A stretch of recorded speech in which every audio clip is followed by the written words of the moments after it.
Welcome to our Uke Like the Pros today.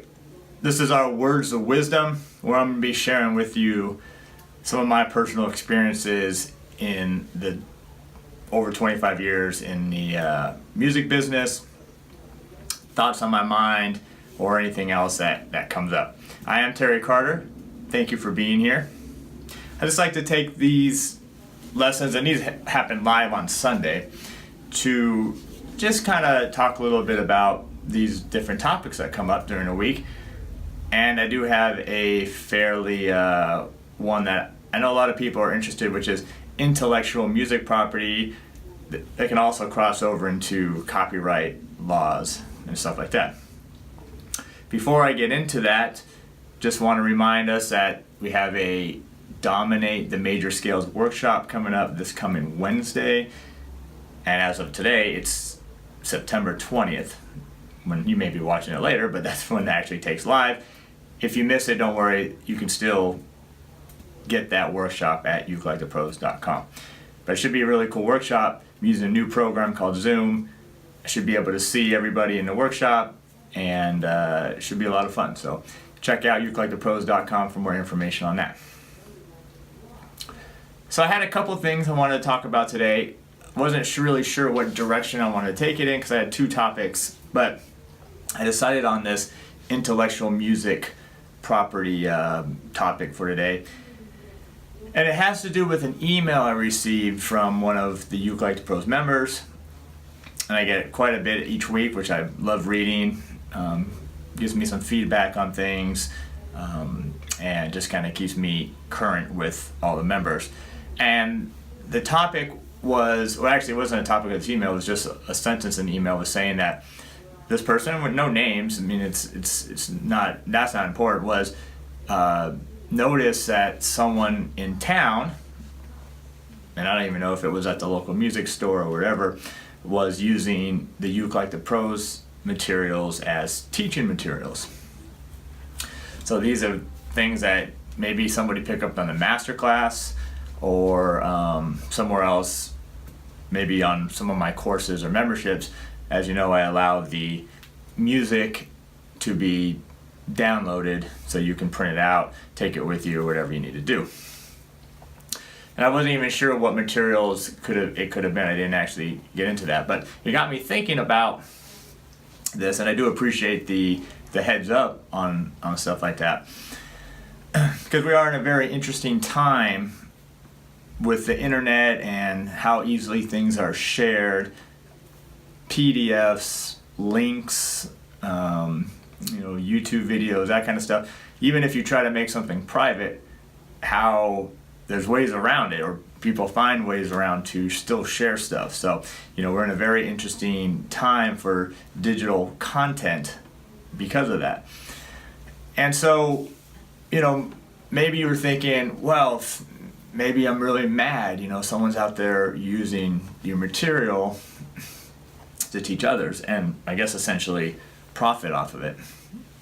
But I want to talk about how I feel about this. I also want to talk about some copyright laws and my philosophy on things.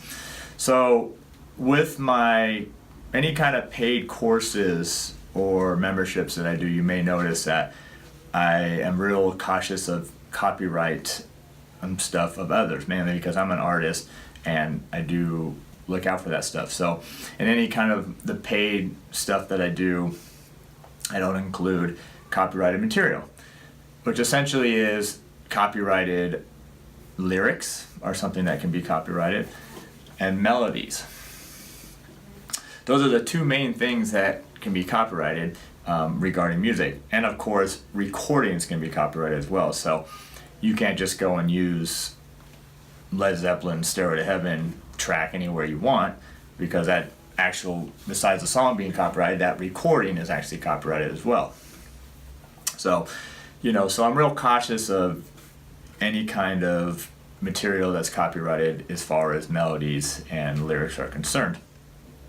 So you'll notice in my paid stuff, that stuff is not included. Now, we get into a different world when we're dealing with YouTube and free content, or we could even call it educational content. So with YouTube stuff, you can post up cover songs and lessons on stuff. Now, typically what happens on YouTube is you'll get a email from them saying something like, this copyright is owned by this publishing company, and it's okay to use it, but you will be splitting the revenues. And the revenues on YouTube are usually generated by the ads that pop up. And so it's up there, and you're acknowledging that it's material that's copyrighted by someone else, but YouTube has worked out some kind of arrangement with those publishers where they're getting a percentage of the ads that are run, and it's an agreement that is known about and okay.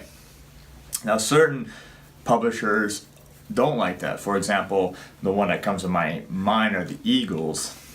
They don't really like stuff up there, even if they're gonna potentially profit from your cover version. So typically stuff like Hotel California is a song that if you're up there singing and playing it, and I know because I've had them taken down, YouTube will actually take them down or not make them live anymore. So we're dealing with different situations with YouTube. Now, going back to my material, is it all copyrighted? It is, and you can copyright a book, you can copyright music. You can't necessarily copyright a chord progression. For example, that thing I was playing.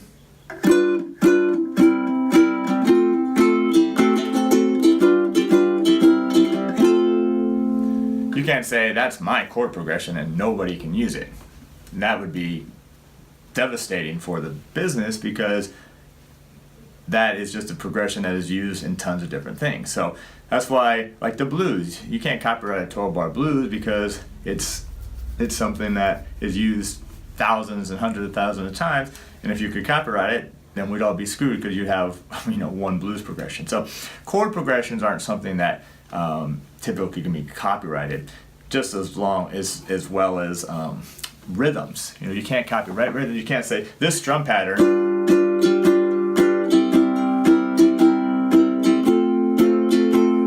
That's my strum pattern. No one else can use it, because again, that would be hundreds of thousands of songs that use that particular strum pattern. So that's generally how it goes. Now, there's our stuff in public domain, meaning that it's out in the public domain, that it's still written by somebody. For example, Ode to Joy by Beethoven.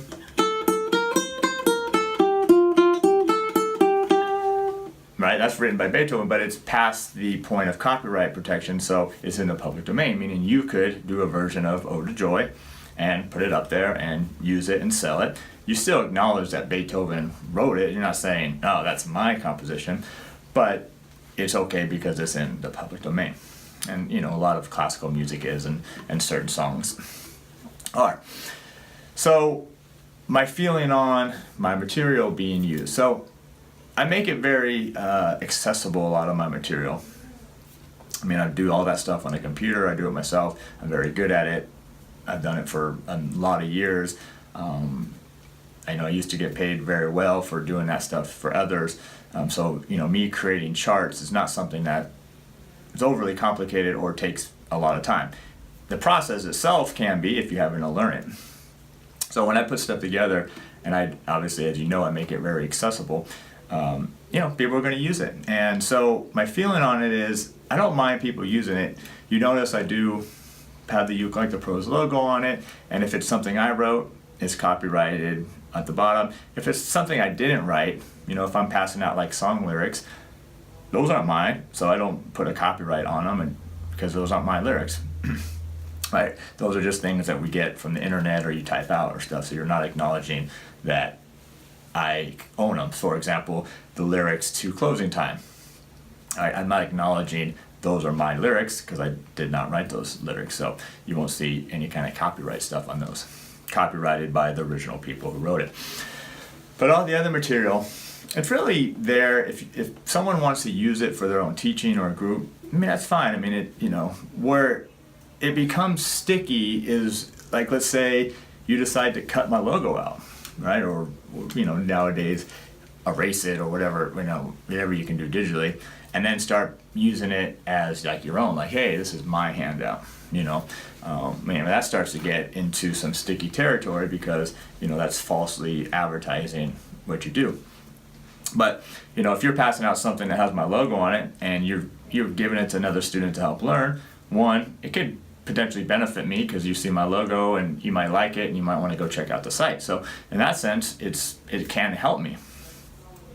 Now, if you plan an entire curriculum around my stuff and then try to sell it like a video course, or you put all my stuff together in a book and try to sell it as a book, right? Then we also have issues because that's also a form of, copyright infringement, and you can't profit off someone else's copyright.